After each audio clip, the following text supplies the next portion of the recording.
4 दोस्त थे, अमित, रोहन, नेहा और प्रिया।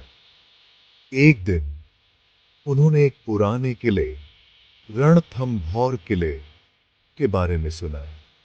यह किला भूतिया माना जाता था। सोचा, चलो यार, यहीं चलते हैं, मस्त एडवेंचर होगा। अगले दिन निकल पड़े वो किले के लिए। रास्ते में सुन रहे थे लोगों से किस्से। अरे भाई, कहानियां तो बड़ी ही भयानक थीं। लोगों ने बताया भूतिया परछाइयों और चीखने की आवाजों के बारे में। दोस्तों ने एक दूसरे को देखा, डर और एक्साइटमेंट से भरे हुए। अरे यार, ये सच में इतना डरावना होगा क्या? चलो पता करते हैं। उसकी आवाज में एक नर्वस हंसी थी। जैसे ही सूरज ढलने लगा, वो किले पर पहुंच गए। गेट पर एकदम से ठंडी हवा का झोंका आया। अजीब सी खामोशी थी। चारों तरफ कोहरा छा गया था, जैसे कोई पर्दा गिर गया हो। किला बहुत बड़ा और डरावना था। उसकी दीवारें पुरानी और टूटी फूटी थीं, जैसे सदियों से कोई दर्द सह रही हो। यहां तो बड़ी खामोशी है यार, उसने धीरे से कहा। उसकी आवाज कुछ ज्यादा ही ऊंची लग रही थी। चलो अंदर चलते हैं। जैसे ही वो उस बड़े से लकड़ी के दरवाजे से अंदर गए, हवा और भी ठंडी हो गई। उन्हें ऐसा लगा जैसे कोई उन्हें घूर रहा है। अंदर गलियारे एकदम अंधेरे और धूल से भरे हुए थे। खिड़कियों से आती हुई धूप कमरे में अजीब अजीब परछाइयां बना रही थी। जैसे ही वो आगे बढ़े, परछाइयां हिलती और नाचती हुई दिखाई दी। नेहा ने एक सांस ली। अरे, तुम लोगों को ये दिख रहा है? उसने धीरे से कहा। उसकी उंगली हिलती हुई परछाइयों की तरफ इशारा कर रही थी। अरे ये तो बस हवा होगी। हालांकि उसकी आवाज में डर साफ दिख रहा था। वो एक बड़े से हॉल में पहुंच गए। यहां तो हवा और भी भारी लग रही थी, जैसे कोई अनदेखी चीज हो वहां। और तभी उन्होंने उसे देखा।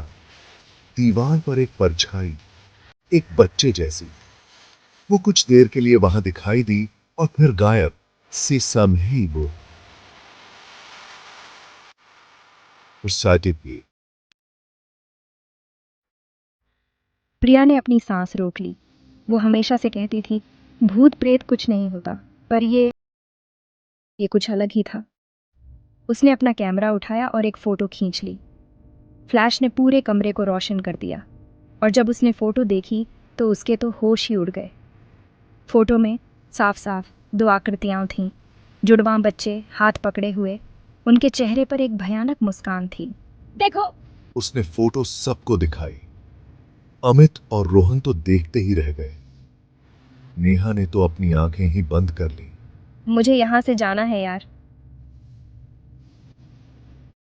अचानक कमरे में एक ठंडी हवा घूमने लगी।